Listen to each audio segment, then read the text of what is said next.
Right.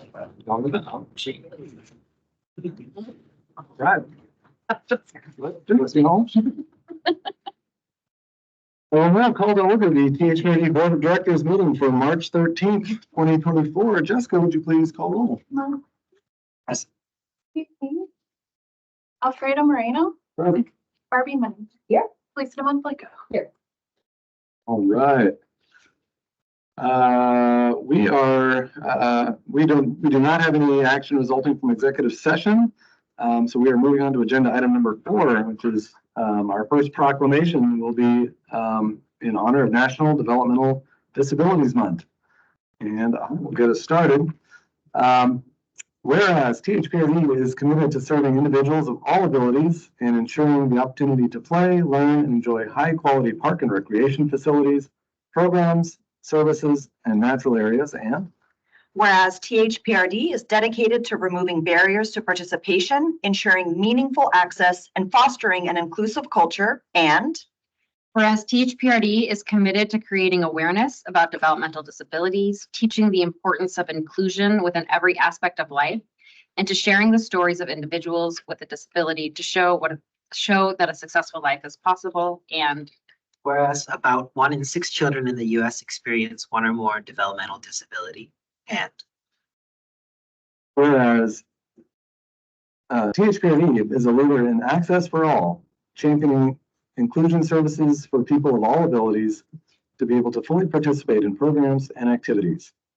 now therefore, the Board of Directors of the Tualatin Hills Park and Recreation District do hereby declare the month of March 2024 as National Developmental Disabilities Month and do urge all those in the Tualatin Hills Park and Recreation District to support and promote this observance. All right, thank you, everyone.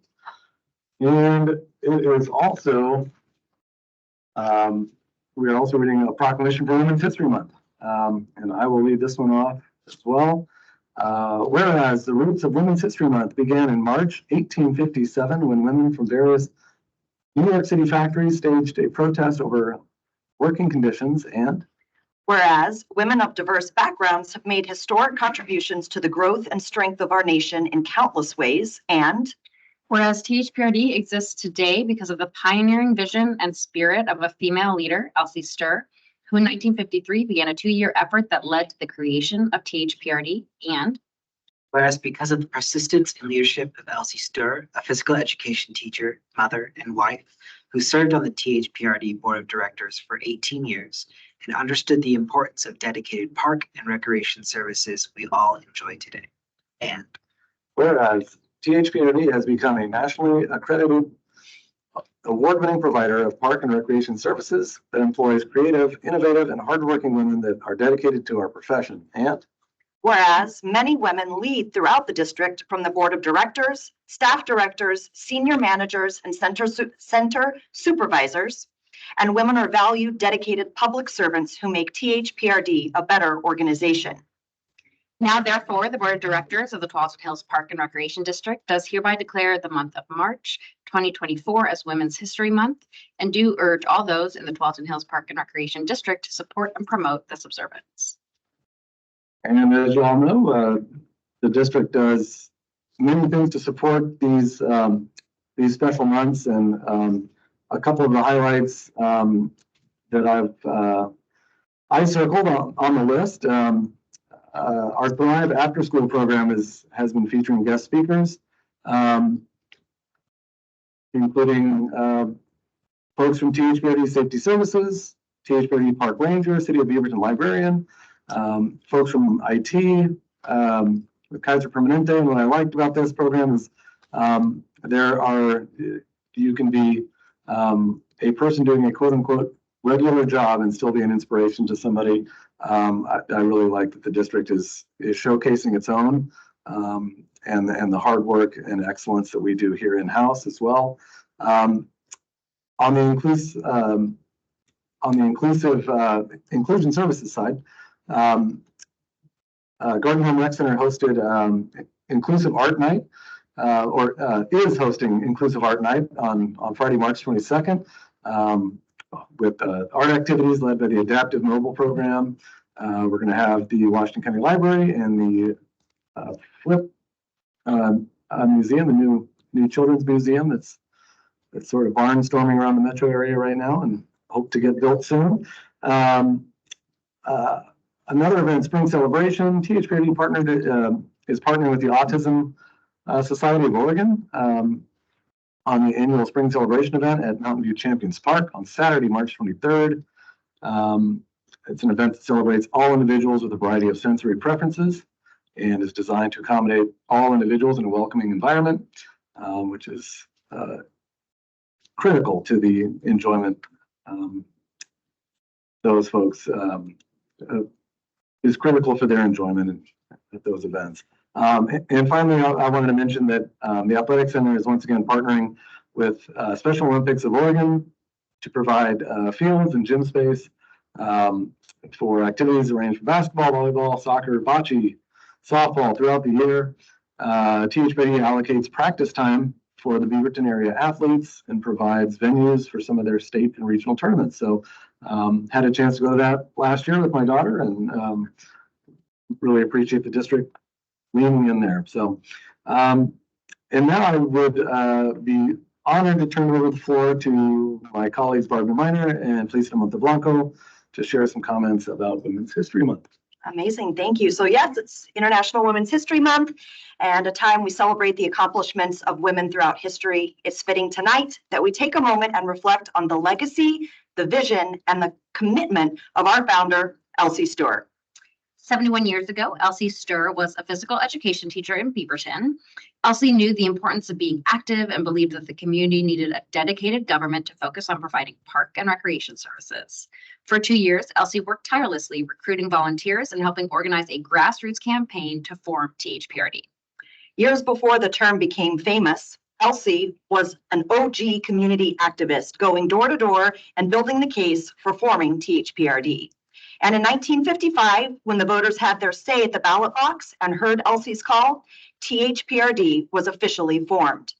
Elsie went on to lead the THPRD Board of Directors, serving as a board member for 20 years and offering the official history book for the district, memorializing our early years. Today, each and every one of us with THPRD, whether we serve on the board of directors or we work for the district, or we simply recreate and enjoy one of the 120 parks, 70 miles of trails, 162 natural areas, 6 recreation centers, or 8 swimming pools, each of us owes a debt of gratitude to Elsie Sturr. Thank you, Elsie, for being our amazing trailblazer. Thank you for showing us that with the courage of conviction, dedication, and the heart of a public servant, we can all make the world a better place. Elsie Sturr was the embodiment of the amazing contributions women make every day in our community, and we will forever be grateful to her for her leadership, her vision, and the mountain of work she did to make THPRD possible today for all of the 270,000 people we have grown up to serve. Happy International Women's Month, and we can think of no one else we'd like to honor more at THPRD than our founder, Elsie Sturr.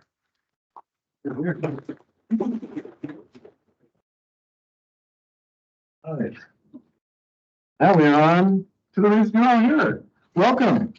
We're glad to have you. This is audience time, and I have the order of folks who have requested to testify. I'm going to read this preamble first, and then I'll call you up to the table here. For our community members who have signed up for the public comment period and those listening online, the public comment period is an essential part of local government. All of us on the board of directors are grateful for your participation tonight and will take your input into consideration. Each person has 3 minutes to speak. This is not a time for dialogue, but rather an opportunity for us to listen. We will ask our general manager to follow up with you as appropriate. Thank you all very much for being here. And now I would like to invite Joe Whittington to speak. And when you're settled in your seat, if you can just state your name and address for the record, and the clock will start after that. Okay, so board president and members of the board. Oh, you want to state your name and your address just for the record? Thank you. Joe Whittington, and I live at 7840 Southwest Walnut Lane, Portland, although it's actually Beaverton, Oregon. And I am here regarding the naming of our new park. I am a board member and past chair of the West Slope Neighborhood Association Committee, and I'd like to share a little history and geography with you. In 1845, Daniel Lonsdale, a person of major importance to the development of the Portland area, settled on a creek in West Portland and built a tannery where Providence Park is now located. A creek flowed close by and was consequently named Tanner Creek. The creek drained the canyon at the head of Jefferson Street and flowed through a ravine where Upper Alder Street is located now. In 1849, a road was first opened and named Canyon Road after the Tanner Creek Canyon. As it was initially muddy and rocky, the Portland and Valley Plank Road Company was formed in 1850 to improve the road surface. The route was surveyed to Lafayette by Mr. Lonsdale, and the first plank was laid near the Portland Art Museum. The Plank Road enterprise had several problems, both planks rot and need financing, and it was never quite completed, but it did open the route to the rich farmlands of the Tualatin, and particularly wheat, which was subsequently shipped to Europe and Asia. The community of West Slope grew up around the road and today is bisected by Canyon Lane, bordered by Canyon Road and Canyon Drive. And in 1997, we were annexed into Beaverton. In 2007, a Mr. R. Wilson purchased the greenhouse property located between Pointer Road and Canyon Lane. In 2008, due to a delay caused by the West Slope Act objecting to the density of housing proposed for the project, Mr. Wilson was unable to obtain financing to proceed with the development. Might have had something to do with 2008 as well, but anyway. After extensive lobbying by members of the West Slope Act, the property was purchased by Tualatin Hills Park and Recreation District in 2011. Since February of 2023, the West Slope NAC has been engaged in a process to design a development plan for the park, with which we are very pleased. Thank you, Nicole. As well as to come up with a name for the park, which is relevant and respectful. Just at your time, Mr. Wilson. Given the history and geographical location, the West Slope NAC requests the park be named Canyon Park. Thank you very much. Thank you. Thank you for being here tonight.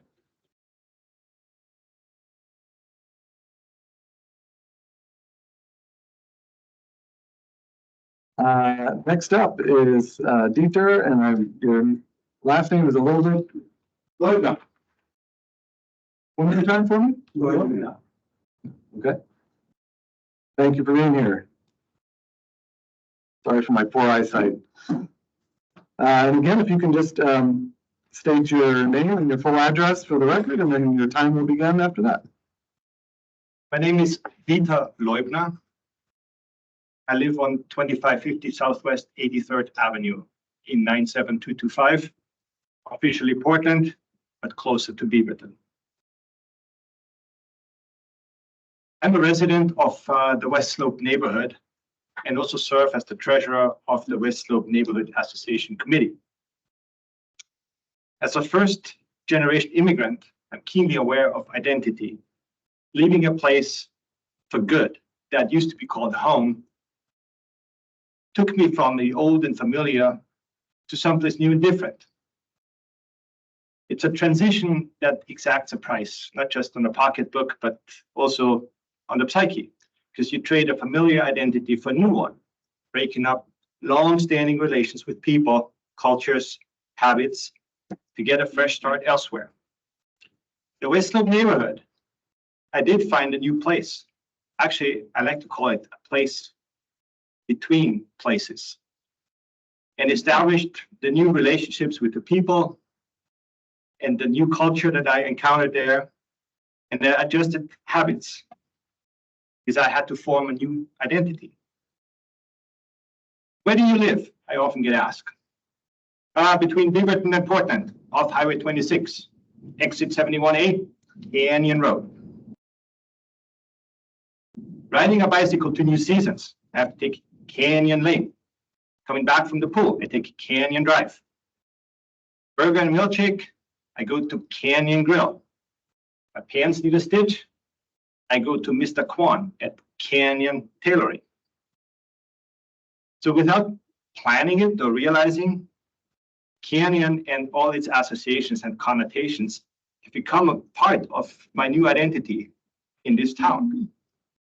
And the same goes for hundreds of others who live in the West Slope neighborhood, travel the same roads every day for work, school, errands, pleasure.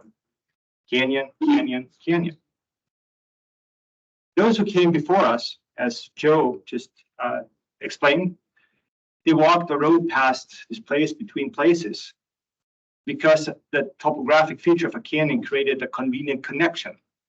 But now, thanks to the efforts that went into acquiring and now constructing this park, we have an opportunity to put a place into our neighborhood that promises to give us residents a venue to meet, relax, and recreate. We might encounter folks who stop on their way from here to there, visiting a place between places, and traveling along the many avenues that still honor the canyon's role for this neighborhood and its identity. So in closing, may I humbly ask to put and keep Canyon into the name of that new park. Thank you. Thank you for being here. All right. Terry Lawler, you'll be next.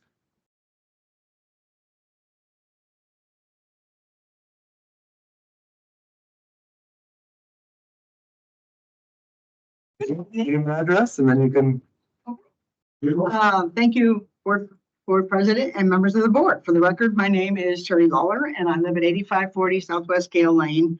And I'm here tonight to also speak with you about the naming of the park in West Slope. So as park board members, you may be asking yourselves at this point, why is this neighborhood so passionate about the name Canyon for this new park? Our passions regarding the Canyon Park name are founded on two facts which we believe are unique to our area in the West Slope. First, we are one of a few neighborhood enclaves within the THPRD district without a neighborhood park.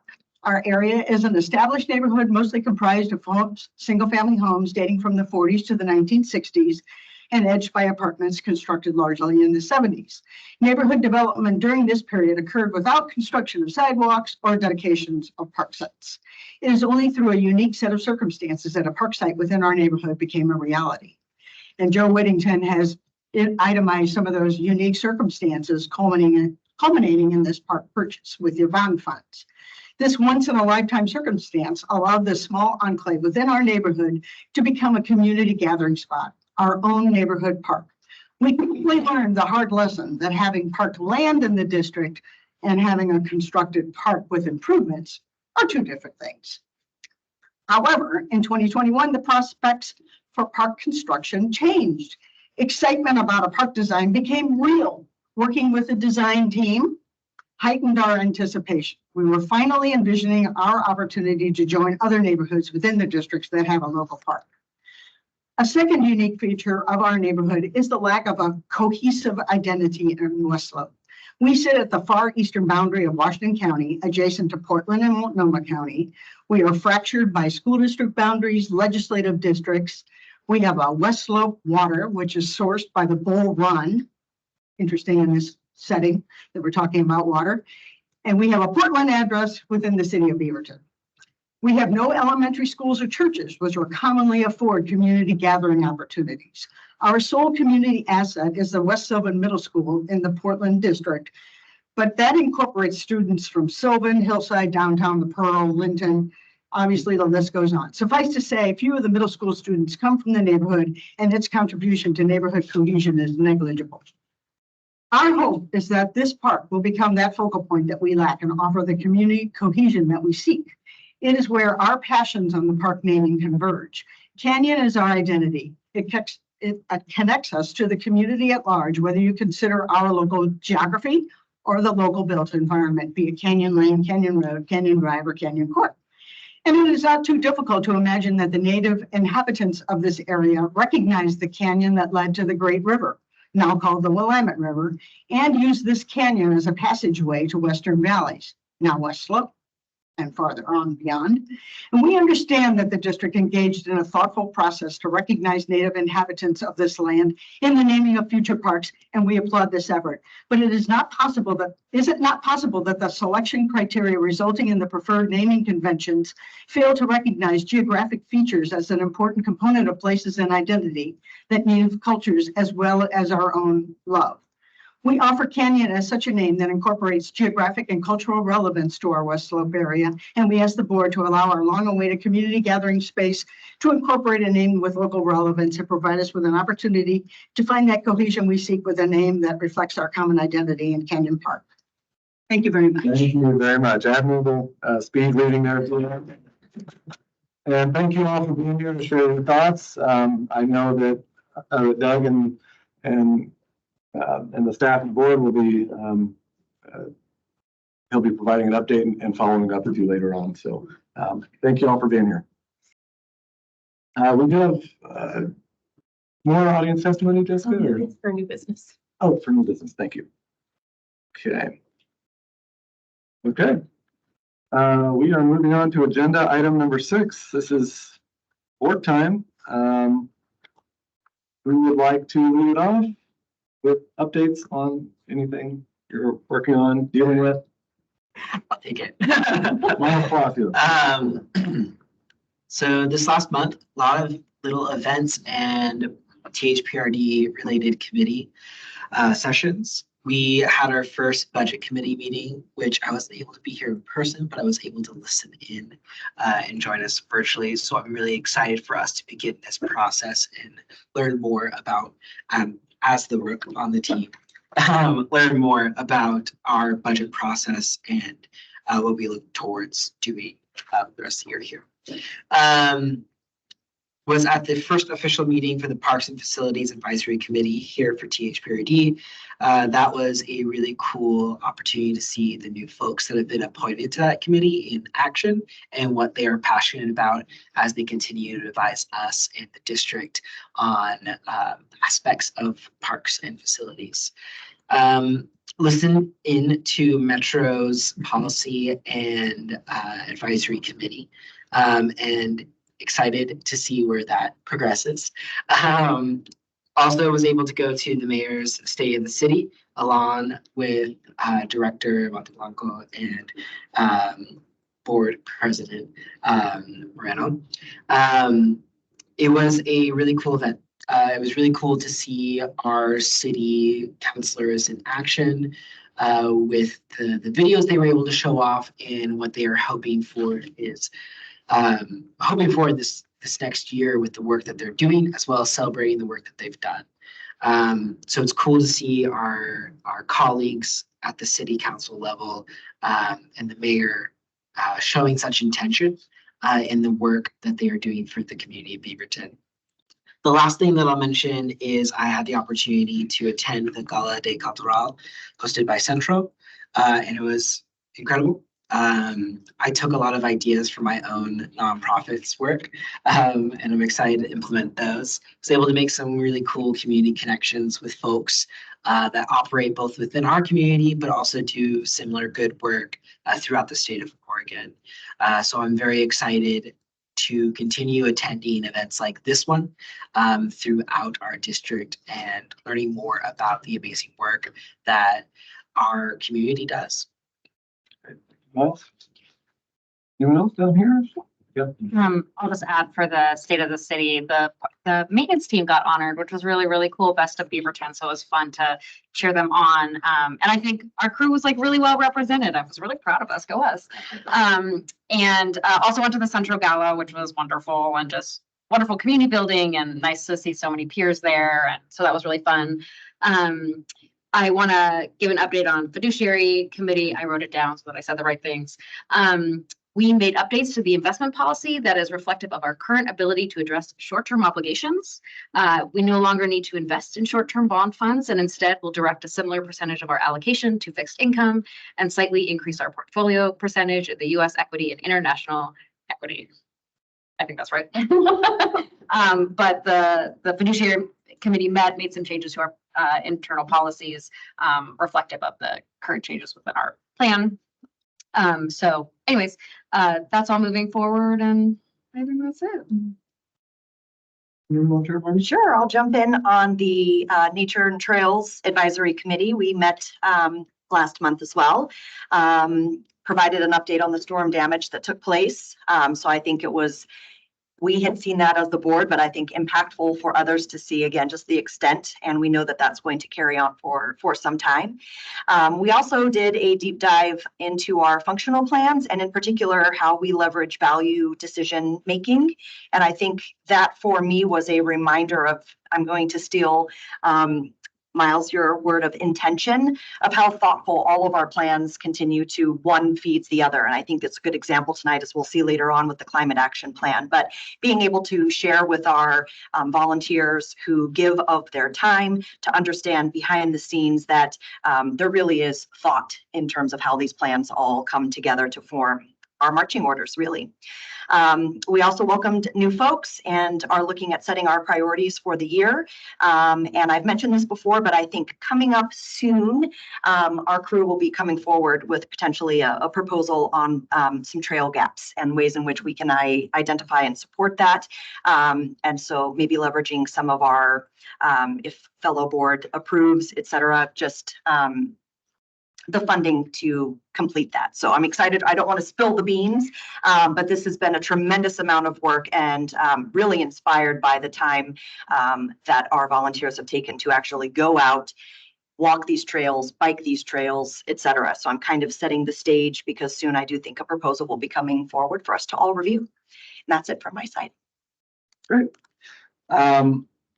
Let's see, I had the honor of joining Holly, who's normally a one-woman show for our operating levy information sessions. She's done about 57, I've done 2, we were 1.25. But the one I did, we were the speakers for the Beaverton Area Chamber Business Advocacy Council.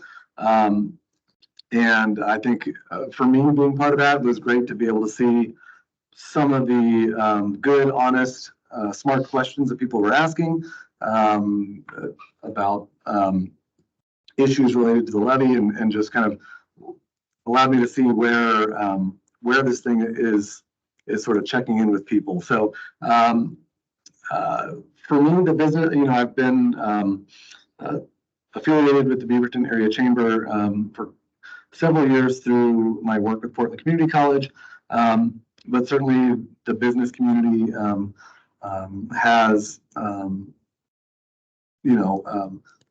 strong opinions and sensitivities regarding new taxation and the ability to do business. So it was very interesting to be able to have the conversation about measuring the impact that the district has on the ability to attract employees and new businesses. And ultimately, we earned the endorsement of the Business Advocacy Council, which I was very pleased to learn about. So our work goes on there. So the other thing I just wanted to say, I believe that I've said this every year, and I'm so honored to be able to say it, on Women's History and Excellence Month. Just a profound shout out to my board colleagues, both present and overseas and past, for your work and your inspiration for me to join you, to seek office to join you.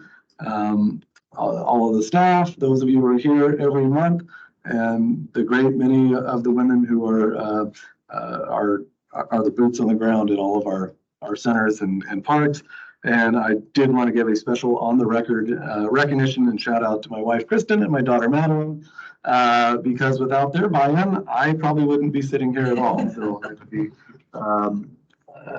so that can't be understated, the role that the special folks in our families, especially the women, have in supporting this work. So thank you to them. Moving on, we are going to move on to agenda item 7. This is the consent agenda, and I will look for a motion. I have it. Oh, thank you. I move that the board, I should have this memorized. I move that the board approve the consent agenda as submitted. I second. Okay, Jessica, would you please? Miles Vasquez, Yes. Barbie Minor, Yes. Lisa Montblanco. Yes. Alfredo Moreno. Yes. Okay, item number 8. We have a Cooper Mountain Community Plan update. Gary Keck, Ian Martin, and Lauren Russell.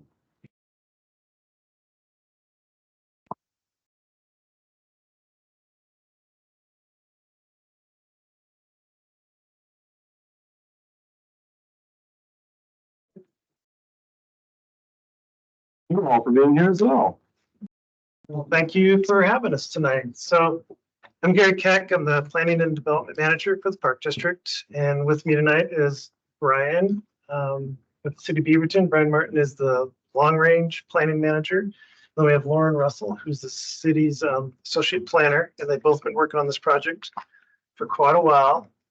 And this is a project that we've been working as a partner with on the city since 2020. And we've been on their technical advisory committee, and they've been working with us all along the way. And we're going to see tonight the park overlay and the trails and get an update on where the city is with this plan. So what I'll do is pass it to you, Brian, and then we'll answer questions at the end if you have any. Great. Thanks, Gary. Gary introduced us, so we'll skip that. But I am Brian, and Lauren actually did a lot of the detail work on the code provisions that we're going to talk about tonight. So thank you, Lauren, and she might be helpful with questions. So here we go. I also want to thank THPRD staff because we've been collaborating and coordinating for the whole 4 years, but relatively intensely the last 8 months or so when we were trying to write the draft development rules and make things actually work. So thank you much. So the presentation tonight is really what is the plan all about? What's the project trying to do? There's a short description of our basic land use approach for Cooper Mountain that's in draft form. And then I'll get into a little more detail about parks, trails, natural resources, and trees. And then, of course, love to have any questions at the end. So the Cooper Mountain Community Plan is planning for the future of the area on the screen. It's 1,200 acres. It's just north of South Cooper Mountain, which is where Mountainside High School is at Shoals and 175th. It's east of Grabhorn, south of Kemmer, and 175th bisects it in that kind of the right-hand 2/3 there. As you know and can see, Cooper Mountain Nature Park is basically half in the study area and half out, and Winkleman Park is in there as well. So this is a soup to nuts sort of situation. It's greenfield, so we're planning for homes, roads, parks, utilities, trails, commercial, like the whole how do you make a city thing. We anticipate at least 5,000 homes in the future, and the plan currently has 9 parks, trail system, and I don't want to forget to mention that we did incorporate a racial equity framework during the planning stage. So a lot of the outcomes that you'll see and sort of regulatory decisions we're making were geared toward serving underserved and underrepresented communities and reducing disparities. I won't read all the project goals, I promise. But I already mentioned equity, housing and natural resources protection, preservation, and enhancement were big themes and really important to the council. So those are kind of front and center. The other goals are just as important, but those were the ones we talked about the most. Getting the public facilities infrastructure and the transportation access is also key. The trails are part of that. And providing commercial uses so there's goods and services available nearby and entrepreneurial opportunities as well was part of the goals. So where we're at right now is we've had the draft zoning map and land use rules on the website since January 1st or so. It did public engagement, and we're reviewing it and still tuning it up. This zoning map gives you the basic idea of what the future might look like. The red zones are commercial and residential allowed, and there's a small amount of commercial required. So to make sure we have a there, and like we're certain there's some shopping and employment opportunities. The purple zone is pretty much exactly like that, except commercial is not required. It could be all residential, it could be a mix of things. And then the orange zone is basically your apartments and townhouses. You can think of it that way. The little bit more dense residential. The light yellow, which is most of it, is the residential mixed. So on residential lots in that district, you can have 1 to 6 units on a lot. That's pretty flexible with both single family and middle housing. For larger developments, there's a requirement for 30% of the units to be middle housing to make sure we have different types of housing that meet different people's needs. And the other twist in there is that small scale, the draft code would allow small scale commercial uses, roughly 1,500 feet and smaller, 1,500 square feet and smaller, near parks, the blue dotted lines, which are neighborhood routes, and the orange zones where the apartments are, to give, again, more opportunities for those commercial opportunities closer to where people live. There are 2 overlays on this map as well. The parks overlay are the green boxes with the little green dots in them, which I'll talk about more on the next slide. And the resource overlay is kind of the big area with the diagonal hatching in it. And that's where the resource protection is. I'll explain that a little bit more in a second as well. This is the parks and trails map, but it has everything else on there for reference. The trails are a little small, but there are those purple dots that kind of go through the different neighborhoods. The approach with parks in the draft code so far is that the park locations are actually designated in the overlay, and we would expect those to be provided and dedicated to separated in their own tract and dedicated to THPRD. Everybody stumbles on that one. I say it all the time, but here, the sizes, the minimum sizes are also designated in the code. And the reason we did it this way is because we wanted to make sure that the park locations were suitable for parks and of sufficient size. Sometimes if the code isn't specific enough, you get parks that are in non-ideal locations. And there's that community park, the 13.8 down there in the southwest corner. The trail system should also be built as development occurs, and it's designed to connect to the stuff in South Cooper Mountain, as well as connect neighborhoods and to the outer city. Parks, something else that's different is parks are, and dog runs and dog parks are supposed to be permitted uses in Cooper Mountain, so no special conditional use process would be necessary. To facilitate that, we have standards in the code about what a minimum expectation for parks is. So parks would have to provide elements from these different categories, and it depends on, like, there's less needed for a neighborhood park and more for a community park. And these standards came from our parks functional plan too. We worked with them. So Thank you. I meant to mention that, but yeah, we studied the functional plan and talked to staff to make sure we're aligned. It is possible to move the location of the park. If you move it a little bit, it's a pretty simple staff review and it's a simple process. If you want to move it farther, there's a planning commission hearing and you have to kind of go through more process. But in any case, in both cases, it still has to be developable. Part of it needs to be flat and not in the natural resource area. Speaking of resources, the resource overlay protects all these different types of natural features that are listed on the screen: streams, wetlands, upland habitat that are often treat areas or should be treated in the future. I won't go into the map, but that's where they are, and you can see like all the creek system that comes down from Cooper Mountain Nature Park is a pretty dramatic feature on there. The way the overlay works is when development occurs, the area inside the overlay on the lot, 80% of it is protected and tracked, so it remains natural resources. Disturbance is allowed 20% if there's mitigation of planting elsewhere on the site. And then the rest of it, the white part, is just developed like any other land that doesn't have the overlay on.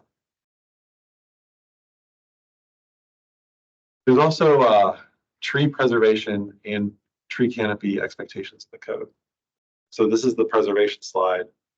On the diagram, the green part is inside the overlay, resource overlay. The white part is outside the overlay. So what this is showing is the expectation is 65% of the tree canopy for native trees would remain as development's occurring inside the overlay and 40% outside.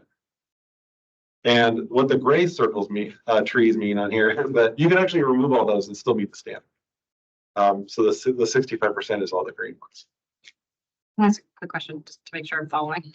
The overlay that you're talking about is the area that's shade is not, but like lined. Yeah, it's the diagonal hash line kind of system. Oh, I have a map. Thank you. Your slides are very helpful. Thank you. Oh, I can't quite get there. Yeah, this kind of area with the diagonal edges. Thank you. Sure. And then for the minimum canopy, it only applies inside the overlay. And if the light green canopies were the only ones who were present when development was occurring, the developer would be required to plant the green ones. And then as they grow up, eventually there'll be a 65% canopy inside the overlay. So that was a lot of information, but there's a lot to talk about. It's been 4 years. We've been very busy. The next steps include May will have scheduled some additional planning commission work sessions to, again, look at the code and comp plan and fine tune. We expect to go to the council in June to let them see how it's going and where we're headed on the code. And then we're anticipating the adoption process in the fall. So again, I appreciate the opportunity to present to you and answer any questions you might have. Any questions from?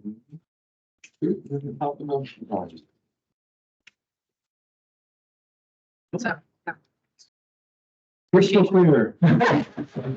No, thank you. It was very informative and good to see all the detail of what is a exciting plan down there and lots of action. So thank you all for sharing. So I know, I feel like we're so like separate from this process, understandably so, because we're not a city. So I feel like I learned so much in the last 5 minutes. So It's good. Thank you for the opportunity. Thank you. Thank you. Thank you.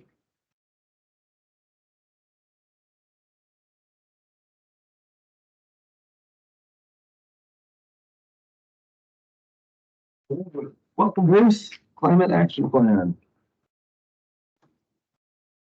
Good evening. I'm Bruce Barbarash, the Park District's Nature and Trail Manager. I'm here to talk to you tonight about the Climate Action Plan.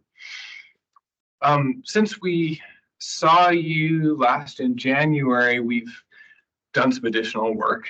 I'm thrilled that I don't know if you got a printed copy, but I was so excited. I spent some paper here today, but we incorporated a lot of your feedback. We refined and completed the text to kind of flesh out the initial goals that we showed you. And then Henry, our in-house graphic designer, did all this nice layout. And I'm really proud that all the pictures are Tualatin Hills pictures. So they really illustrate what we do. There were 3 areas to the outline that you see here that we made changes to, and those are highlighted with the blue ring around them. And specifically in the waste reduction section, per your comments, we made the rationale there a little bit more proactive than it was before. We added some additional information to the water usage section to talk about cisterns and to talk about recycled water, which was mentioned but not formalized. And then we added information about science in the education section. One other notable thing that we did just in the kind of each chapter section is we flipped the rationale and the objective. So it was really clear right from the start. The reason we're doing this is there, but what we're doing comes first. And so I'm really here tonight to make the request for you to review and hopefully adopt this. But I'm also here to answer any questions that you might have or concerns now that you've had a chance to see the whole document. Thank you, Bruce. As the first question. What about kudos? Or first kudos. I put little hearts on things I like, so I just want to make sure you know what they are. I love that we talked about how like climate change on page 10, climate change doesn't operate solely within jurisdictional boundaries. I know we live our lives knowing all the lines, but our community doesn't, and there's no lines in the air. So I love the mitigating green space preservation. I love that this is going to be updated every 5 years, that we're going to look at our results and like reflect on that and celebrate wins and but potentially make changes. So no, I love this. I think there's accountability here. I think there's expectations on us, which is great. So thank you.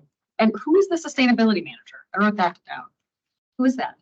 That's going to be me. So I think I mentioned that I'm in transition of moving towards this as my main title. And the way we're kind of looking at it is because I coordinate a lot of multidisciplinary projects, and we have this idea of being financially sustainable and being environmentally sustainable. Having a sustainability title for me makes sense because I'm helping to coordinate both of those pieces. Obviously, there's a cast of hundreds who help, but that's really the intention there, and changing that title kind of places the emphasis there.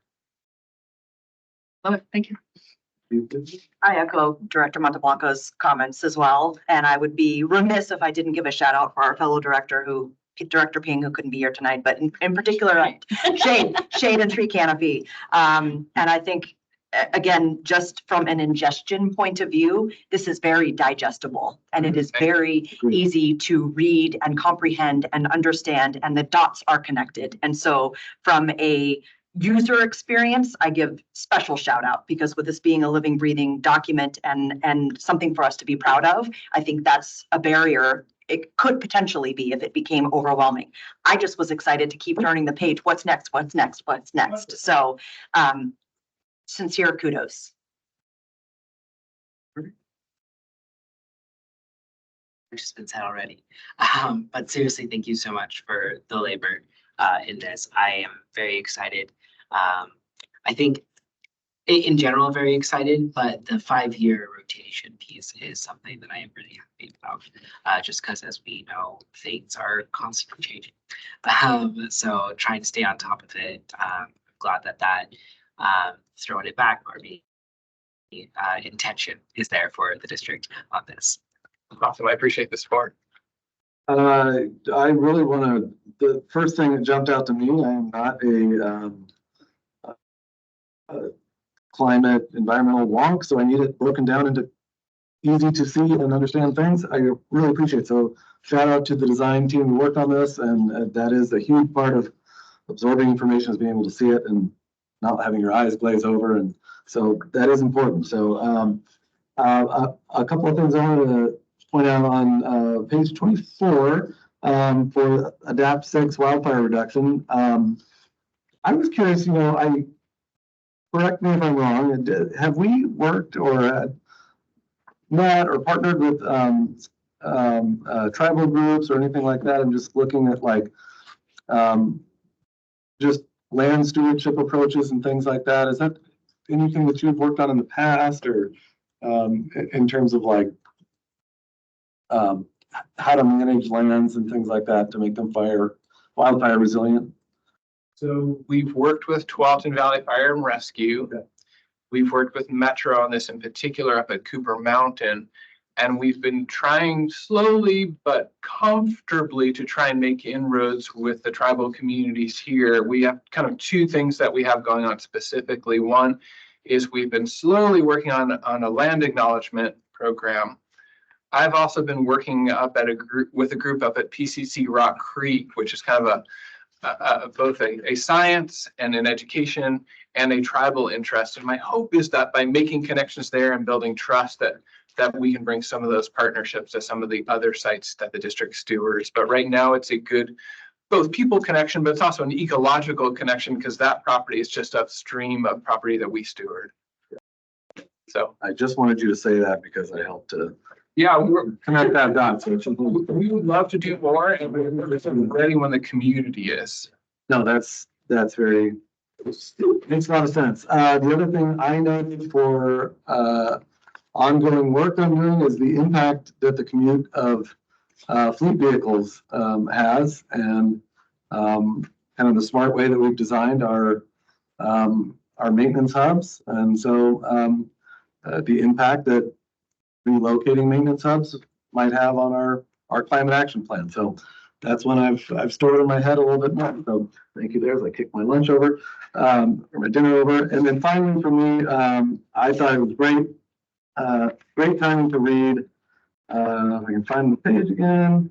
Oh, here it is. On ADAPT 4, Fostering Community Resiliency, Strategy B, offering facilities for partner needs such as cooling and warming shelters during extreme events.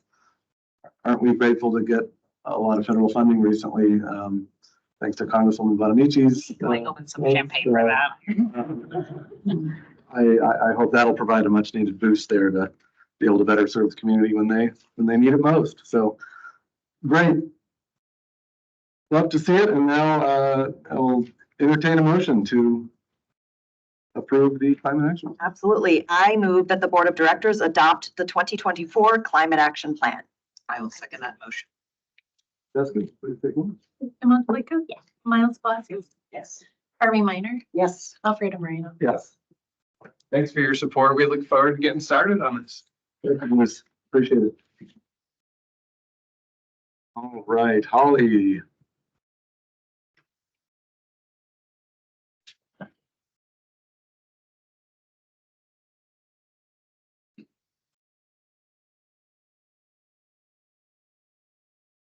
Seen Holly more than my own coworkers in the last.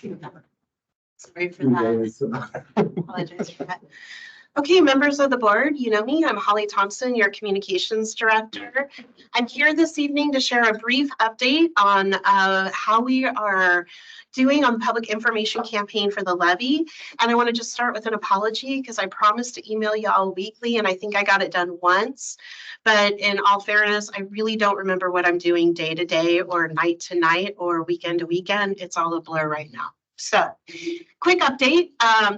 We'll begin with the paperwork process. We're done. Woo-hoo! Big thanks to Jessica, our hero, who does so much for us. So we filed our explanatory statement with the county. We got our measure number 34337 and we're done. It's been through legal counsel. We are filed. Our paperwork with the county is complete. So big lift off our shoulders.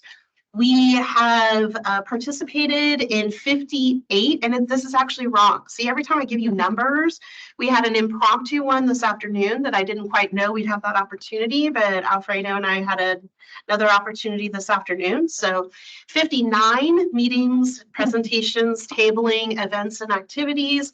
This is a list of all the locations that we've been at already. The ones that are in blue are in reach. So I wanted to share with you both outreach and in reach. So we have hit every single staff group in the agency. I've been to every division, some larger departments, making sure to talk to our own employees, answer their questions, activate them, go over what can you do as a public employee. We have lots of questions from our employees about how can they help, what's their role. And my message is the same to everyone. You know, elections in this community can be won or lost by 300 or 400 votes.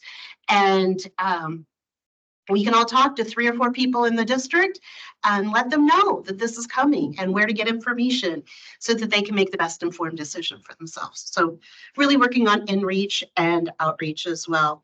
Also wanted to acknowledge that we've had several board of directors, levy task force meetings, and discuss the levy and budget committee. So we're keeping a record of everywhere we go. I want to say the conversations have really shifted in the last month. So if You'd asked me last month, like, what are you hearing out there? It felt like the conversations were more like, there's a shortfall? Why? What's going on? You know, what's happening? Now those conversations are slightly different. They're like, I've heard about that, or I saw an email on that, or I saw something on that. Can you tell me more? What's going on? So what that says to me as a communications professional, just feeling that shift is we're making progress on getting the word out, and the goal that we've had to layer information, have lots of different ways that people are getting information, is making an impact. So these are all the places that we have been. We also have several coming up around the corner. So that was 58, but the slide was lying. It's actually 59. And we have 19 scheduled on the horizon, including Saturdays in the Beaverton Farmers Market. We have 4 dates. We will be sharing those dates with you all, as well as our Levy Task Force members, and invite you all, if you have time or interest, to sign up and join us for an hour, half hour, whatever you have available out there. Our goal is to have a mix of both staff and people who are champions and care about this, so you can communicate with people in your own words out there. I will tell you, done a lot of speaking engagements, but by far and large, my absolute favorite thing to do is the simple walk around. And if you are working communications and public engagement, we always joke, like in our closed little conference room doors, about finding people in their natural habitat, that sort of thing. We're easy fishing. We can talk to people inside our own facilities, at our own sites on a Saturday with lots of tournaments, at our own events. So on top of this, we are hitting every single one of our community centers 3 or 4 times in March and April, all different times of the day, to catch people coming and going in classes. We'll be attending all of our events.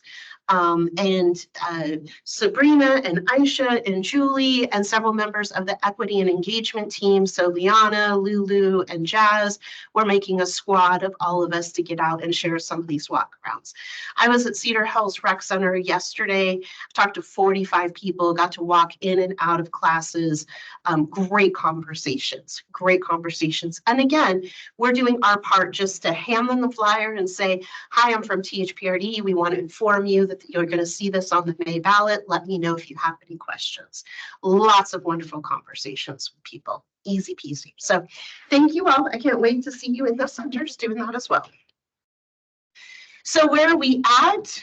Again, the slide is lying. We're at 78 and growing public speaking engagements, events, activities. I keep joking. I really don't remember the last time I saw people. Like, I'm seeing people 3 or 4 times. And like, did you see me last Monday? Okay, I believe you. I don't remember that. Again, the slide would be off a little bit, but as of making this yesterday, 955 contacts. Those are direct contacts. Those are people that we actually spoke with, tabling, walking around, or at community engagements. That's awesome. That's a great number, and that's just going to grow. We got all of our banners and materials hung and information in all of our centers. We've got a yard sign delivery that will be delivered next week. So we will be signing all of our properties with yard signs. We'll have banners on our fence fields out there. Be honest, the print room has been humming. So we're crunching summer marketing. We're crunching all the normal work orders. A typical week of work orders for us is around 40. Right now, we've been having 95. So we finally got that list down to 68 last week, but it's still like super high volume. So we're printing, and we're printing levy and printing summer marketing at the same time and trying to get work orders going. So a lot of stuff going on. We'll have 2 postcards that will go all mailed throughout the district to share information. Those are being reviewed right now at the Secretary of State's office. We're going through the safe harbor process on those. They've been through legal review. And then, of course, we have all of our digital strategy from our normal channels, our normal district social media, our T-Hills Today, to the paid boosting. I can tell you that our paid boosting people are clicking. So our Google click rate is over 16%. I know, right? That's amazing. That's really unheard of. And our click rate on Facebook and Instagram is over 3%, which really you're usually happy if you're even at 1%, right? So you think of how many people actually click, go to your website from the ad. What that tells us from an analytics standpoint is that people are more interested than normal in what THPRD has to say on this issue, and their participation in clicking on that and getting information is again another measure of our success in getting information out the door and trying to connect with people. So I'm done. That's it. Good. Next up. Any questions? Thanks, Holly, for all this. I think May 21st we'll get to celebrate. Yes, you should sleep. And yeah. For the all district postcards, is that much like we send announcements of registration, like it truly is going to everyone? Is it just going to voters? It's going everyone. So we're sending it all district, every single address. It will be mailed like one of our registration postcards. But the difference is the A and the B side are 100% dedicated to levy messaging. So again, it's public information. It's not advocacy, completely within our responsibility as a public agency. And we've done our best to capture, what is the levy? What will it fund? What will happen if it doesn't pass? What's the impact? So, I can tell you the most common questions I'm getting out there right now are, is this a new levy? A lot of people think, or actually, I said that wrong. Most people are asking, is this a continuation of a levy? And so I always say, no, it's a new levy. Lots of discussion. Poor Alfredo's heard me say it too much now, talking about Measure 50 and kind of the history of how local governments are financed. And inevitably, in every single conversation, which I was so happy it happened today with Doug in the room. And I'm like, see, Doug, exactly what happens. A person in the room will take us down the road of, what are you, THPRD, doing to reform Oregon taxation for local governments? And so we've definitely been able to send the message back that this is an area that we feel a responsibility to put at the top of our lobbying agenda, that we feel that it's really important to work with our peers and all of our local governments and elected and administration level to talk about, because I can tell you of 25 years of doing this in this community, it is a different time, it is a different feel on the tax sensitivity, and people want us to be part of the solution of talking about the need for tax reform. So that is what I hear more often than not. Anything else? Good. Thank you very much. Thank you. Update.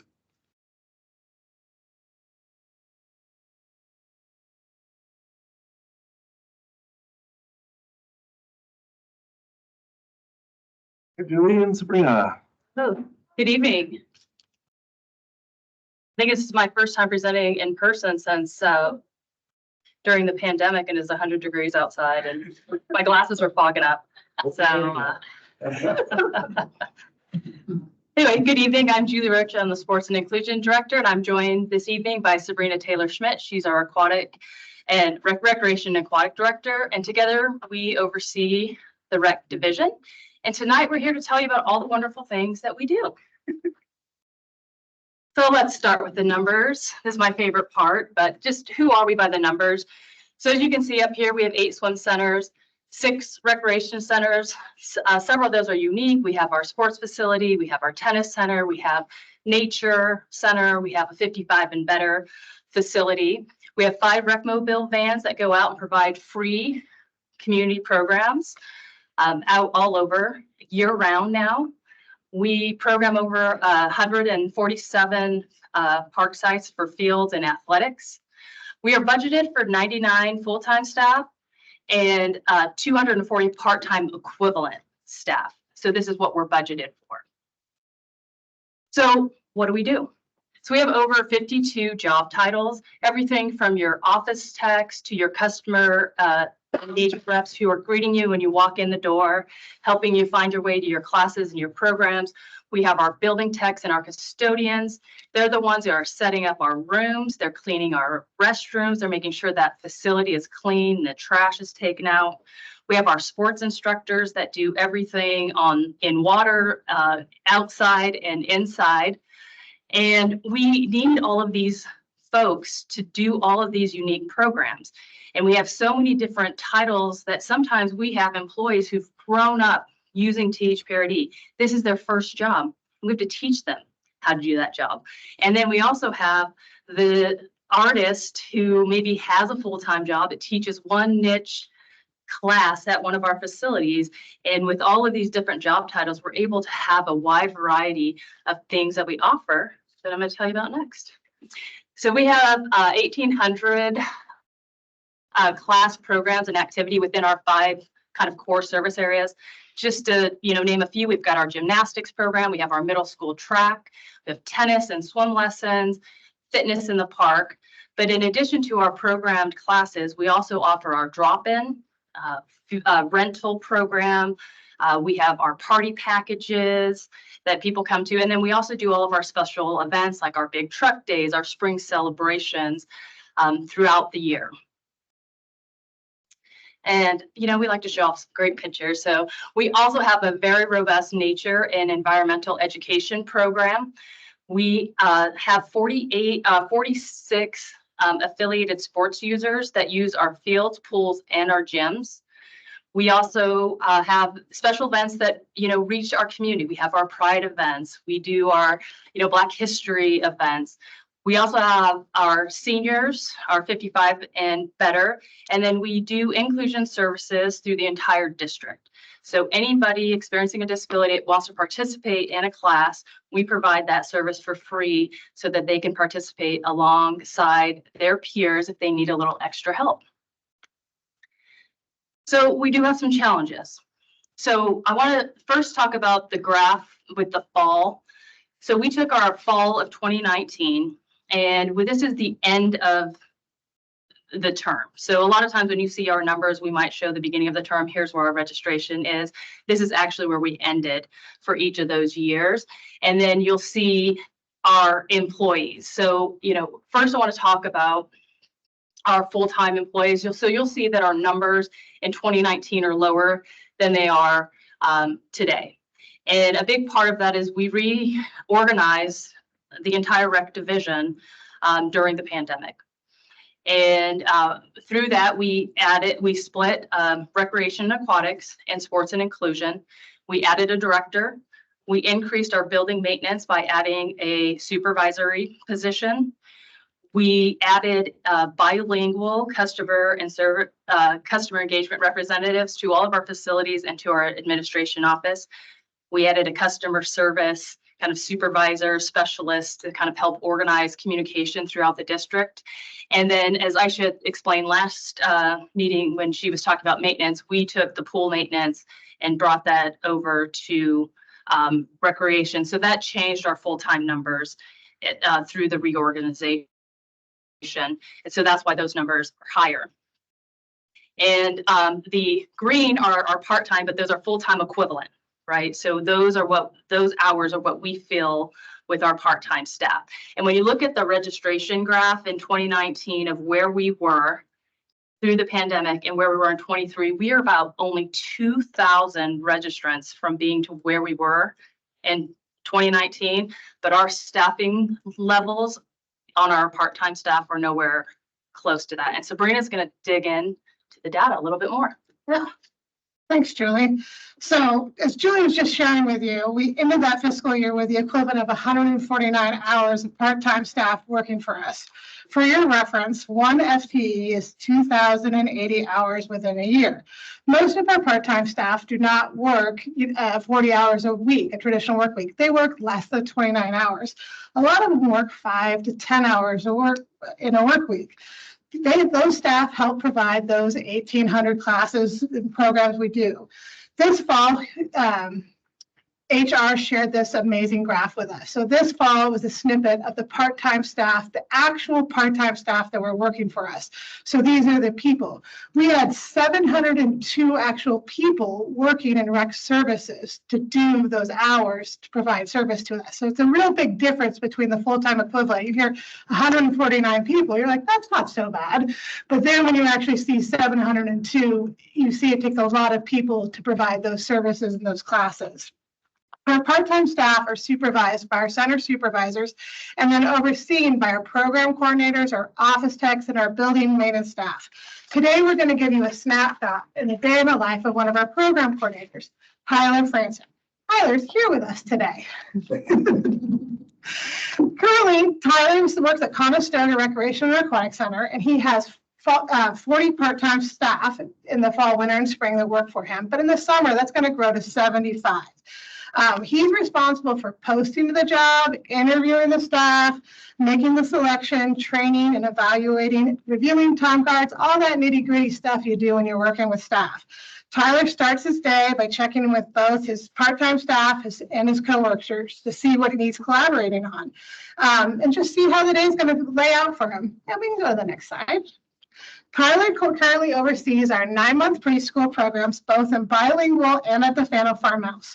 He also oversees a lot of other preschool classes, such as preschool exploration and some of our American Sign Language classes for parents. He also does program development for our sports classes, for adult, youth, and preschool, and like all kinds of sports classes. I've got a lot listed here. Basketball, lacrosse, flag football, you name it, sports, racket, kick it, swing at it. He's teaching it and he's developing it. Okay, and he does the drop-in classes as well. And he does such as the indoor play park, which is really popular, but hopefully not as popular if the sun starts to shine pretty soon, okay? But the work does not stop there because we must plan and get ready for summer. So while he's doing all that day-to-day work, he's also thinking about the summer. And he's currently recruiting for summer and planning for those full-day camps that he's also responsible for. How are we going to market for those classes? What are the current trends? Where are those field trips going to go? How are we going to get there? As seen here in these photos, he checks in with staff on their assignments. What do they need for the day? He must respond to also all those wonderful emails that we all get from parents and his bosses. And he checks the assignments to make sure the plans are coming together for summer. But he also needs to go check in on classes and make sure they're going well and provide the instructors the needed feedback on their programs to make sure everything's going well. And of course, the day is not quite done. There'll likely be a few more emails and maybe a door in a classroom that kind of needs a little tweaking. He might also need a little help. Instructor might need some help getting preschoolers from one end of the building to another. So, and then he's still got to see what's going on next week. Our division has 7 program specialists, 13 program coordinators, and 13 program assistants. Each one of them, no matter their specialty, whether it's aquatics, inclusion, seniors, nature, or sports, they have a full plate. And they work hard on developing and supervising these staff, but they also work really hard on creating enriching programs for our community to experience every day. We can go on to the next slide. Thanks, Julie. I want to provide a real quick recap on spring registration. You saw how things were going this fall. Things continue to show growth in the spring. We've seen all of our centers are back online, and we've also seen a continued growth in program offerings as well as center hours. So this spring, we compared a similar time frame Monday morning at 9:15, which is out of district registration. This is kind of our standard benchmarking time that we like to use. And we saw a 23% increase between this year and last year. And what we'd like to do is kind of dive into those numbers a little bit on the next slide. This is breaking down the 3 different kind of program department areas for us in the district.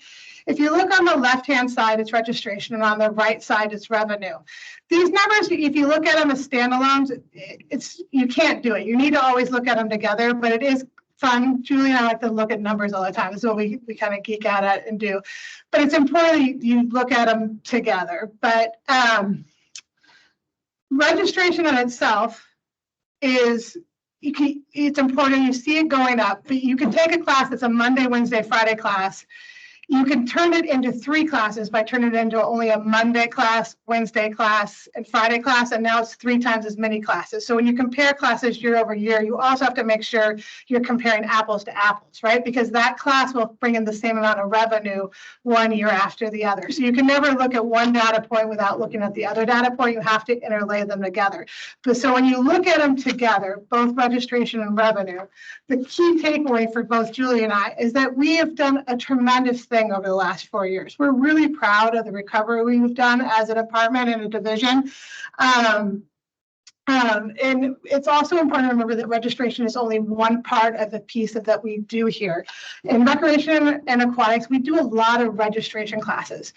But it's not the only thing we do. We do drop-ins and rentals. It's really important to remember that sports and inclusion, we also do, they do a lot of rentals. We also heard a presentation about the great work they do in inclusion services that you saw last month. That's not captured in this data. You'll never see all the great work in these numbers here. And that's a great amount of outreach that we do.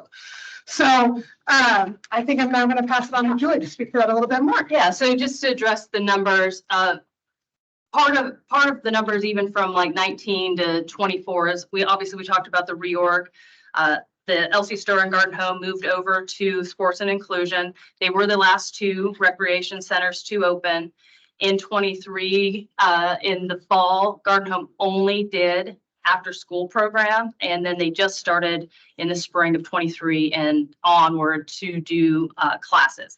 So those numbers tend to be a little bit lower there. We went in 2019 at the tennis center. We had full-time tennis instructors that were teaching roughly 40 hours a week of classes. We now have switched that model to use part-time staff. So those offerings maybe have changed, but we have been able to open more court reservation time to the public. And so those are a little bit of the differences. But what I really want to get into is this is just a snapshot of registration. But for sports and inclusion, for the athletic center, for example, 49% of their revenue comes directly from rentals. That's our field fees to our affiliates, our court reservations, our tournaments that happen. We also run our some of our leagues in-house, our adult softball, our cornhole, youth and adult basketball, youth and adult volleyball. And so that makes up a good chunk of their revenue. So only 25% of the actual revenue that comes in to the athletic center is from those registered classes. The same thing happens at the tennis center. 53% of the tennis center revenue comes from indoor and outdoor court reservations, and then our rentals that we have our partnerships with that utilize the tennis center. Garden Home is unique. We during the pandemic, we had added some lease groups. We'd always had lease groups. At Garden Home, we have 3 preschools. We have a community library. We now have the Estuary Center, and we have 2 boxing affiliates. And those are spaces that they do not program, but those lease groups bring in about 15% of Garden Home's revenue. And so when you look at those registration numbers, it's unique. And LC Stir is very special. Most of the revenue, about 53%, comes in from drop-in fitness. So we used to have fitness as a registered program. You would register for your class. We moved away from that model, and now all of our fitness classes are drop-ins. So you can buy that deluxe pass and you can drop into any of those fitness classes. And so I think it's just important to know that when you see those the registration numbers, that's not the only source of revenue that we're bringing in as a district. All of the facilities, whether it's nature or rec or sports and inclusion, we all do different events or programs, and we have, party packages and all those that bring in those revenue streams. And so we just wanted to, when we always are like registration numbers, but that doesn't tell the whole story of all of the programs that we're doing, all of the revenue streams that we have within our division. And so our next steps moving forward, we're going to work with our deputy general manager and our finance director, and we're going to look at our resource allocation.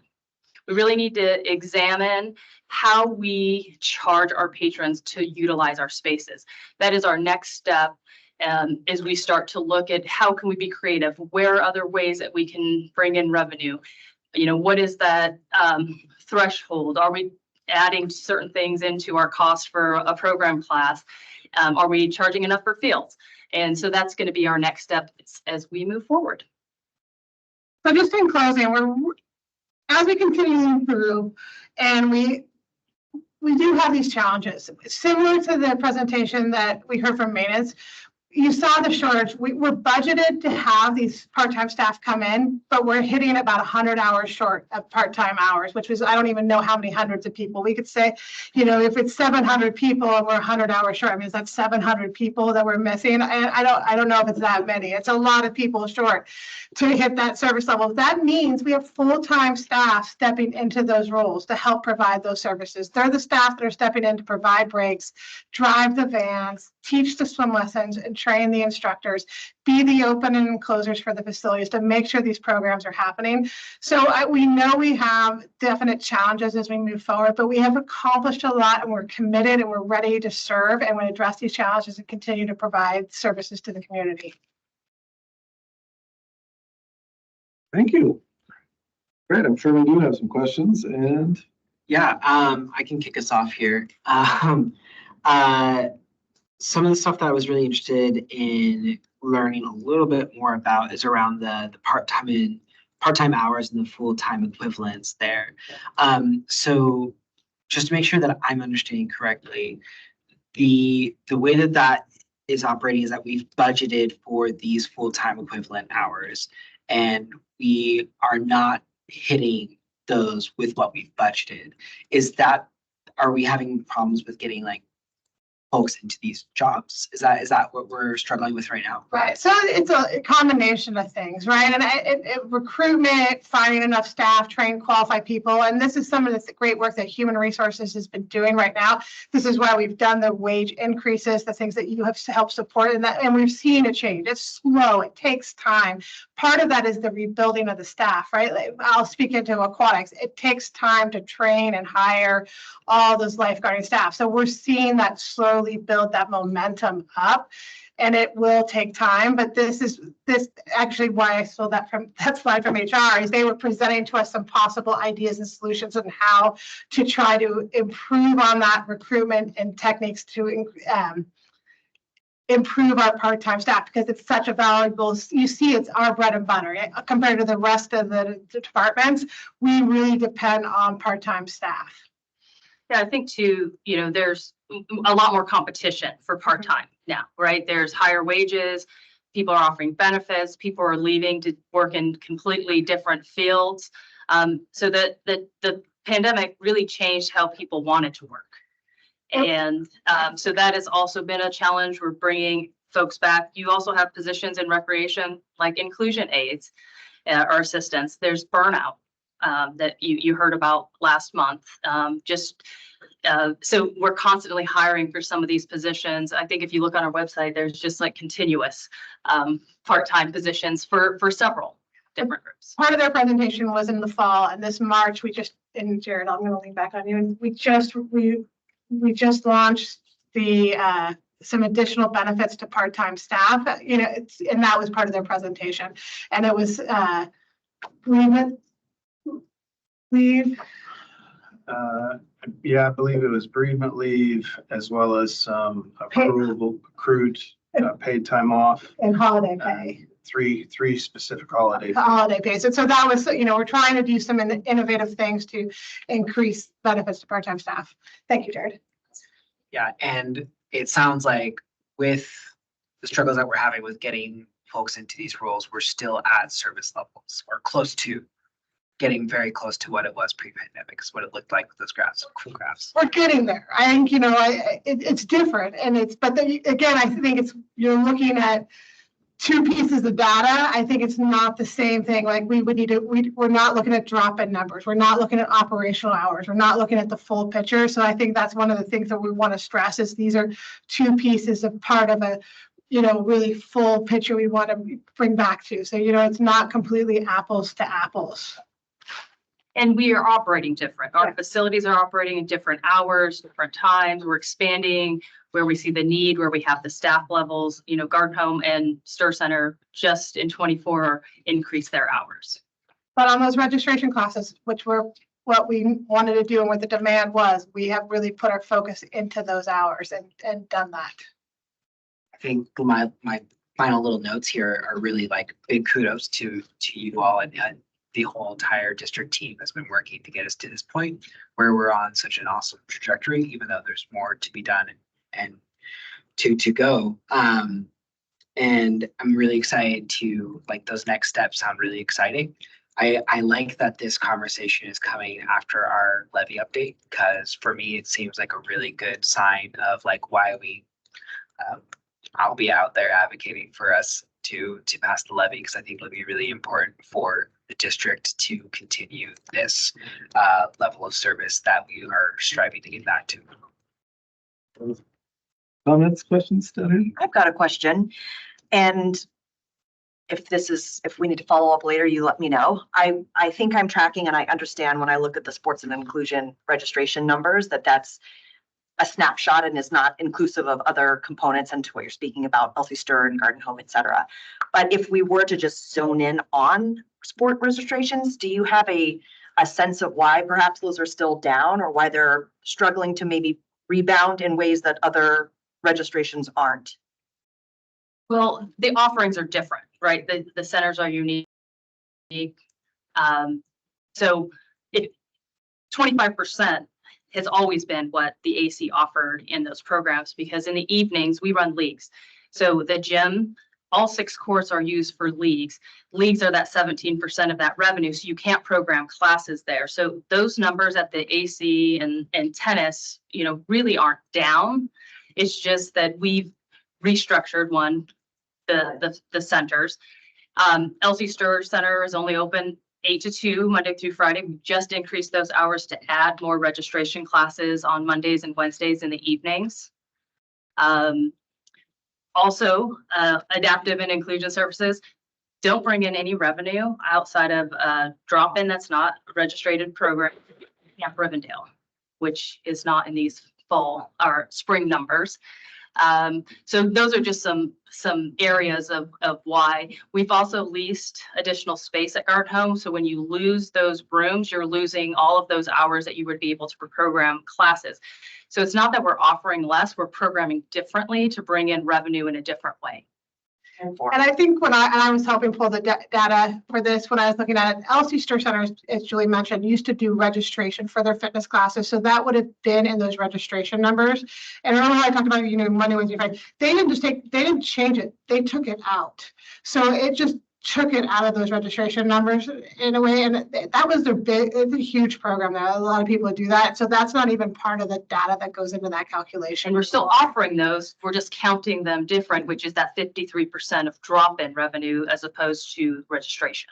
Amazing. I think I was fishing to see if there was some sense of a trend or whatnot, in the same way that you were saying folks have reevaluated maybe perhaps how they're working. And so that has impacted our recruitment efforts. If folks, again, if it's a sense of, again, comfortability to be back in a space to be doing sports communally, if you felt that there was some kind of a community trend, but I totally hear what you're saying. And thank you for clarifying for me. It's interesting because when you look at, I think, Alfredo, you commented on the budgeting numbers at the budget meeting, the tennis number, how well it was doing. If you look at the registration numbers, you'd be like, huh, but when you look at, but it's killing it. But when you look at the registration numbers, it's just how we're doing it looks a little bit different, but it's actually trending really well. And I echo the sentiments as well. Kudos. When you see a plummet like that, and then you see up to the right, we should pop champagne. So. Much to what Miles said, I really appreciate, I feel like over the last couple of months, we've had these like highlights of staff and a day in the life. I really like that. And part of me is reflecting of like, oh, is it going to get us more in the weeds? Only time will tell. But I really appreciate it. I also, like Miles said, like in a time when we're like going to our constituents, our voters, and asking them to continue to invest, I think there's such a profound disconnect of how all these amazing programs happen and how does a center run. Like, if I don't know that I could have told you that job existed, right? And that's just ignorance, not a value statement. So I really appreciate the opportunity to learn more about like kind of the nitty gritty of how this amazing organization continues to be successful and do good work. I mean, yeah, you gotta walk the kiddos to class. Like, that's really important. And we want someone that we trust and that's reliable, right? And so I appreciate all the ways that that leadership is bringing to the board these highlights of staff for us to learn more about what's happening on the ground. Well, I want to thank Tyler and his supervisor Ann that are here, and Kristen Smith, who's our rec manager that also came to support today. So they all make it happen. So thank you very much. Need a nap too. Yeah, no, that is very apt because, you know, we all intersect with the district in different ways, all based on our life circumstance. And I think when I was doing the learning presentation with Holly with Beaver and Timber, and I was looking at the slide that had all the things we do, the number of sounds. I told people there, I said, we do a lot. You can see the numbers say all the things that we do, and it's no human being except for Felicity, maybe who went to every single park once upon a time, could go intersect with every single thing that THPRD does. So it's impressive to kind of be able to see that on the screen, but then have the stories, and kudos to you and your team. You guys are doing a lot of work. And it isn't something that I knew too well, right? But somehow those centers are going well. And my 4-year-old kicks the soccer ball around in his little class, and he did. So everything's going right. So it's good to see how that happens. So I echo that sentiment to shine those lights for us. Helps us be able to advocate more for you all, I think. So I was just going to quickly ask on that slide that you had right before this one. Is there an ideal, revenue, whatever, Broken out? ideal diversity of revenue? Like, is that how the pie should look, or do you have a different way that? I can cheat a little bit. Yeah, go ahead. That's in essence what we're going to study. Yeah, okay. Because we have transitioned. Question is this the new model or? So the study will do just that. It'll pull in, are there options we are not doing? Yeah. And is the mix appropriate? You know, every community is different, unquestionably. There's emphasis points. But I think that's the beauty of what you're hearing and seeing. You know, it's always impressive for me to see the amount of energy and talent and willing to invest and be okay if the answer is different than you thought it was going to be. And by searching on the outside, by receiving input from the outside, well, you should be ready. Good. And I think You have touch points where some folks only do leagues with us and nothing else. Right. And I think you answered my next question, which was just about rentals and, are we at capacity there, and what is there opportunity for growth? But maybe that's going to be also kind of looked at in the study, what should capacity be or not be. So cheerfully withdrawing that question. All right, I'm moving so on. Thank you all very much. That was. Thank you. Great. All right, we are on to new business. We are bringing up Nicole Paulson, our planning supervisor, who is going to talk about something that could have very easily have just been a consent agenda item, but we didn't want it to be, because this is a great news story. This is something that when I came to the district over 10 years ago to be planning director, I had our wonderful neighbors from the north approaching me with this exact topic, and it has taken this long, but we are on the precipice of something very exciting. So Nicole is going to talk to us about that. I agree. Good evening, board. I am Nicole Paulson, THPRD's planning supervisor. I have lived in the design and development side of our agency for many years, so I'm very happy to be here presenting to you on the planning side. Julie stole my sentiments, which is that I haven't presented since pre-COVID also. So thank you for having me. And I'm really excited to talk about the Waterhouse Trail pedestrian and biking improvements. We are seeking board of directors authorization for the general manager or designee to execute an intergovernmental agreement with Washington County for road crossing assessments and upgrades to the Waterhouse Trail. So the Waterhouse Trail is roughly a 10-mile facility. It's a highly used trail system that starts at Merlot Max Station and runs all the way north to PCC Rock Creek. It does intersect with 3 regional trails. That's the Beaverton Creek Trail, West Side Trail, and the Rock Creek Trail, as well as 3 community trails, Stoller Creek Greenway, Schlotman Creek Greenway, and Beaverton Creek Greenway. And then along the Waterhouse Trail, there are multiple amenities that are accessible, including play equipments, multi-use fields, basketball courts, and community gardens. The trail connects to public transportation as well as economic centers throughout our area. And in 2022, Washington County approached THPRD with a partnership opportunity to install 5 crossings along the Waterhouse Trail system. And through the Washington County's Urban Road and Maintenance District Pedestrian and Biking Improvement Program, I had to read that because it's quite a long program. Washington County is funding $554,000 of construction cost, design and construction costs for this project.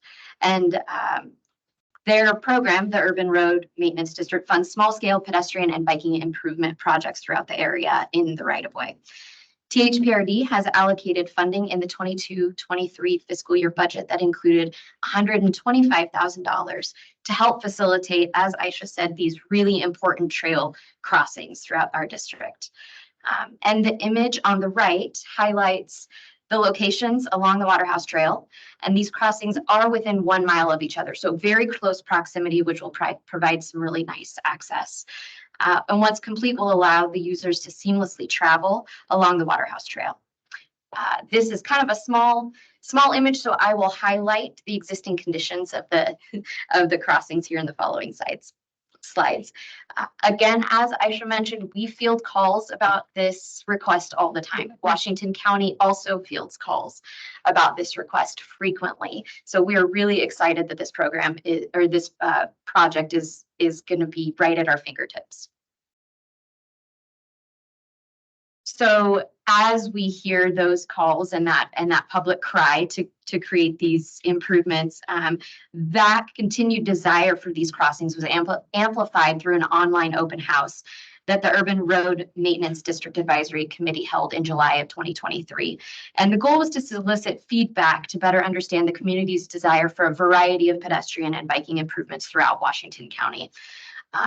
Not surprisingly, this particular project rose to the top of patrons' requests and rankings, as well as the Urban Road Maintenance District Advisory Committee's rankings to the Washington County Commissioners.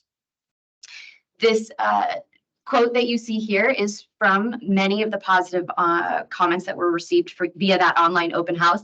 And I'll just read it as we sit here. This will dramatically improve the safety and utility of the trail for bike riders, especially young and inexperienced who find it hard to hop on the curbs.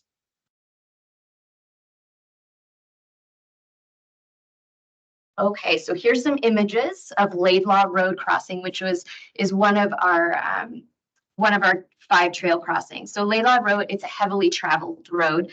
The existing conditions include a 3-lane collector road. The top photo that you see here shows the existing conditions. Specifically, the image on the top right highlights the barriers that are needed to traverse this crossing. Or this non-crossing, if you call it, which is you've got multiple surfaces, grass, concrete, you have a vault right in the middle area right there, as well as having to hop the curb or hop down the curb or up the curb, depending on what side that you're on. So the bottom image highlights what the improvement will look like. And this crossing is located actually also crossing Laidlaw Road at our Stoller Creek Trail facility, just a little bit to the west. And it will include the rectangular rapid flashing beacon, which really provides light and visible opportunities for vehicles to be able to stop when a pedestrian crosses, as well as striping, signage, and lighting. So this next slide here highlights the existing conditions of the 4 other crossings. The 4 other crossings are along kind of neighborhood local routes, so they don't see as either heavily traveled road or at the speed. Hopefully not at the speed that we see on Laidlaw. Notably, each of these crossings are unmarked and have the curbs that are the barrier to the direct connectivity. So Northwest Brandberry Drive, which is on the far left, is just south of Pirate Park, one of our most highly used parks in the district. And that's at the intersection of Rock Creek Trail and Waterhouse Trail. And then the 2 middle images, Charlotte and Somerset, they bookend John Marty Park.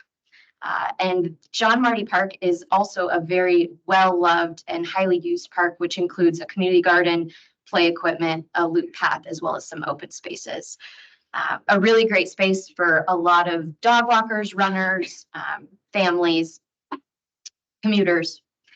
And then Paisley Drive on the far right, it is,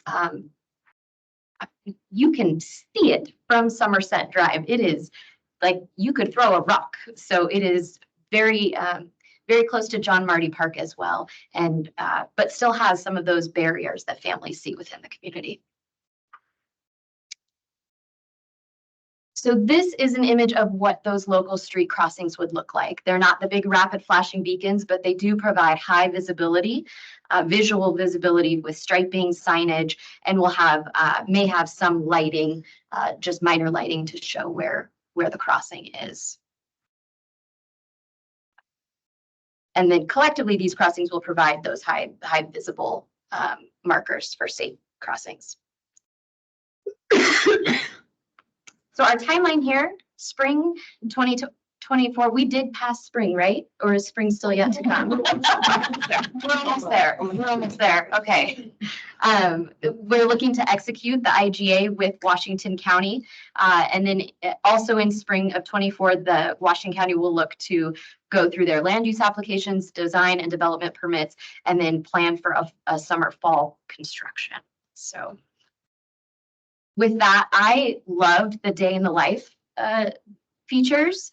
So I will just very quickly off the cuff give a day in the life of what these trail crossings could be. I have a 5 and 11-year-old. We back up to John Marty Park or have family that do. So we frequent there often. And my boys think that these are opportunities to jump off using their bikes. But we have learned that the yellow truncated domes and the dips in the crossing are really good stopping points. So I am very hopeful that these crossings will provide me as mom a visual barrier for my children to stop before they cross the road. With that, I would love to hear any feedback from you. We do request to testify on this agenda item. Should we do that at this time? Is that a good time? Yeah, that's fine. Okay, Kevin at all? It's just for support. If there's no one else I can pass, or you want to, EDS, any support around this? No longer. This way, Kevin. Step right up. Thank you for hanging in there. All right, so my name's Kevin O'Donnell, and I know a lot of people here because I was the past chair of CPO 7. Also, I was on the Trails Advisory Committee with Bruce and others. Also, I was on the Bond Oversight Committee for THPRD. And I've been doing this summit, 10 years ago, 12 years ago, whatever it was. And so I'm here for support of this. We pushed a lot of this on the Trails Advisory Committee and also on the from CPO 7. One of the things I wanted to call out here is kind of was brought up to kind of tied it back to this meeting earlier on is LC Stir was about active transportation. And this is a key active transportation success story. It supports the last mile needs that we're trying to do with connectivity. And this is most important that this is the last few feet of the last mile. So you saw from the presentation that we had there, it would connect all those things so that families can go there, people that have wheelchairs, myself, who's a type B biker that doesn't do curb hops like that, I just turn around and go the different way. So it's a really great connection throughout all that thing. The one thing I wanted to give the feedback, so high support this is going to be a great connection point to get all that tied together so that people can travel throughout there and hit all the THPRD facilities. Going on also connected to the regional trails. My one ask though is between Washington County and THPRD. I read the legal document, the 7-page legal document, is that these treatments that we're applying here, the one at Laidlaw, which is a major crossing, and the other 3 that are neighborhood streets, that we use those for those you brought up earlier on, the trail connections, the last little bits, that we can use these as templates, reduce the costs, reduce the legal review, and just implement those. Most of that goes to Washington County on the transportation, but we need to be able to use these as templates to cheaply do these in the future. So the fees are always spent on construction and not on design and legal agreements between organizations and the construction of them. And I just lastly want to thank everybody for doing this. It has been 10 years and it's going to be fantastic once it's done. My ask is just to continue to do it and keep all these trails connected so we have a great active transportation corridor. Thank you. Do you need address or any of that usual stuff? Okay. They all have my address. Yeah. Okay. Thank you so much for being here and sharing your thoughts. Okay, back to discussion feedback from board. Great. I didn't know what those were called, the rapid flashing beacon, but I live quite close. And I use the rapid flashing beacon here on 170th when I cross the road there all the time, right by El Monica Station. So I think it's great to put that there, and I'm really excited for us to take a vote on this. Yeah, this is great, and I love this. I think where I get stuck, and this is not a conversation for now, because it is almost 8 o'clock. But I, based on especially what our guest was sharing, is just like are these sidewalks being put in by Washington County? And then it's like later that we're reviewing, like, oh, that's not accessible. Like, I guess I'm stuck on like the order of things. And so I want to learn. And so I think that might be a separate conversation, which is just fine. But I'm so appreciative of what I imagine was lots and lots of work. I suppose next time we see our county commissioners, we should say thank you and shout out. Maybe we do a bike ride. I don't know, something fun. But thank you for all your work on this. It's great. Anybody? I too would like to learn a little bit more about how that all is, so we can figure out how to maximize the efficiency of it all, which I'm sure no one is opposed to. So now I'll entertain a motion to do the thing. Well, I move that the board of directors authorize the general manager or designee to execute a intergovernmental agreement with Washington County for road crossing assessments and upgrades to the Waterhouse Trail. I second. All right, Jessica, would you please take the roll? Thank you. Yes. Yes. Miles Glasses? Yes. Alfredo Rego. Yes. All right, and thank you, Nicole, for being here. Okay. With that, the meeting is adjourned. Thank you. Yes.